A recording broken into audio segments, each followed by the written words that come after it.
Assalamualaikum warahmatullahi wabarakatuh.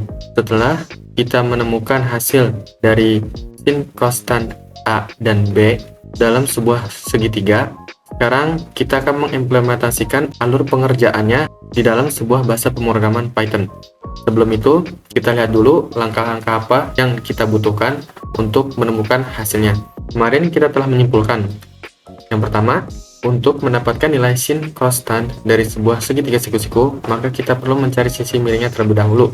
Karena dari segitiga yang kita punya, sisi miringnya tidak ada nilainya. Dan untuk mencari sisi miringnya, kita menggunakan teorema Pythagoras. Dan yang akan kita gunakan adalah rumus yang pertama. I kuadrat C kuadrat ditambah A kuadrat plus B kuadrat, atau C sama dengan akar A kuadrat ditambah B kuadrat. Kemudian yang kedua, setelah mendapatkan nilai dari sisi miring segitiga tersebut, kita bisa mencari nilai dari sin, cos, dan tan dari sudut A dan B.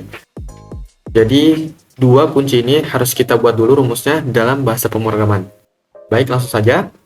Di dalam bahasa pemrograman Python, untuk menggunakan rumus matematika seperti itu, kita tidak perlu membuat secara manual. Kita bisa menggunakan modul yang sudah disediakan oleh developer dari bahasa pemrograman Python itu. Untuk memanggilnya, kita hanya perlu menggunakan sintaks import, kemudian math, seperti ini. Maka, segala rumus matematika bisa kita gunakan dengan mengimport modul ini. Termasuk di dalamnya akar pangkat, ataupun sin, cos, dan tan. Seperti itu. Baik, sebelum itu, kita akan mendeklarasikan variabel-variabel yang sudah memiliki nilainya.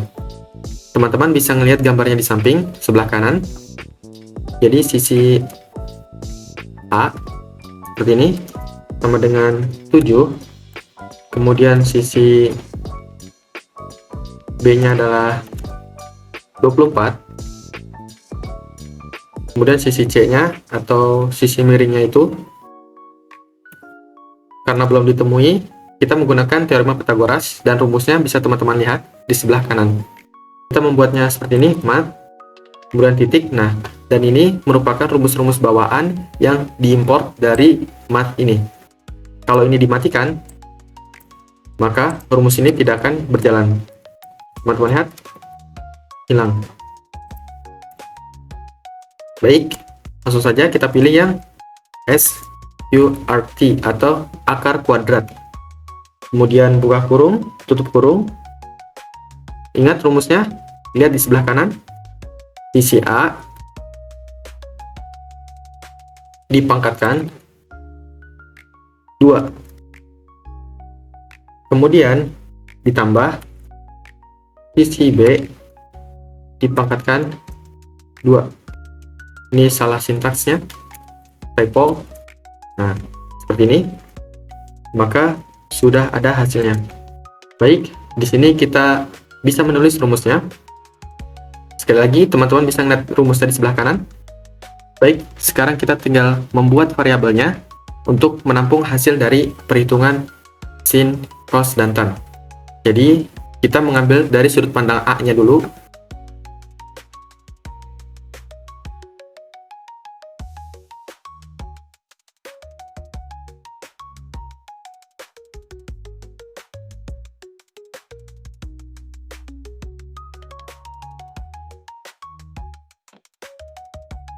Baik, seperti ini, maka nilai dari perhitungan ini sudah ditampung ke dalam variabel sin A, cos A, dan tan A.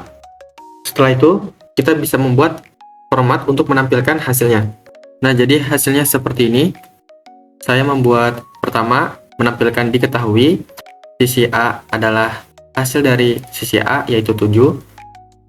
Sisi B adalah variabel dari sisi B. Kemudian sisi C adalah variabel dari sisi C. Seperti itu. Kemudian mencetak hasil dari sin konstan A.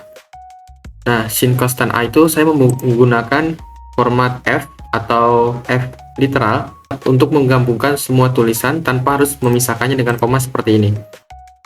Hasil dari sin A adalah sisi A per sisi C. Sisi A adalah 7, sisi C adalah 25. Kemudian sisi B adalah 24. Sisi C adalah 25, Kemudian sisi A-nya adalah 7, sisi B-nya adalah 24. Dan round ini merupakan fungsi built-in atau fungsi bawaan juga untuk membulatkan angka di belakang koma. Tan A ini merupakan hasil dari pembagian sin A per sin B. Jika dijalankan, maka hasilnya akan seperti ini. Dan perlu teman-teman lihat, sisi C di sini adalah float atau bilangan desimal. Jadi hasilnya adalah koma, meskipun nilainya adalah bilangan bulat. Nilai dari sin, cos, dan tan A-nya itu sudah ketemu, kita tinggal mencari nilai yang B. Kita hanya perlu mengcopy paste dari kode yang A. Dan seperti ini kode dari nilai yang B. Di sini saya perlu mengganti huruf-hurufnya saja. Jika yang di B adalah B, A, dan B, maka yang di A adalah A, B, dan A. Kemudian jika yang di A adalah C, C, B, maka yang di B adalah C, C, A. Seperti itu. Kemudian kodenya juga sama, B, A, dan B, C, C, dan A. Kemudian kita hanya perlu menampilkan hasil dari pembagian ini. Sebenarnya pembagian ini tidak perlu ditampilkan karena di presentasi sebelumnya nilai dari sin B, cos B, tan B tidak bisa diperkecil lagi karena kedua bilangan penyebut dan pembilang tidak bisa dibagi dengan angka yang sama. Seperti itu. Dan di nilai tan B saya tidak menggunakan round seperti yang di A, seperti ini, untuk membedakan hasilnya. Ini kalau dijalankan, maka hasilnya adalah seperti ini. Jika tidak menggunakan round, hasilnya akan panjang seperti ini, banyak komanya. Kemudian teman-teman juga bisa melihatnya bahwa nilai dari sisi miring atau nilai sisi C-nya masih berupa float. Kita bisa menggantinya dengan memberikan casting.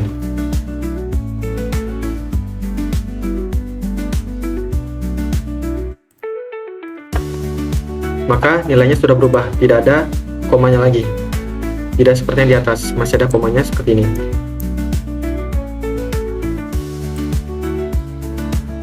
Baik, demikian presentasi dari saya. Saya harap teman-teman dapat memahaminya. Wassalamualaikum warahmatullahi wabarakatuh.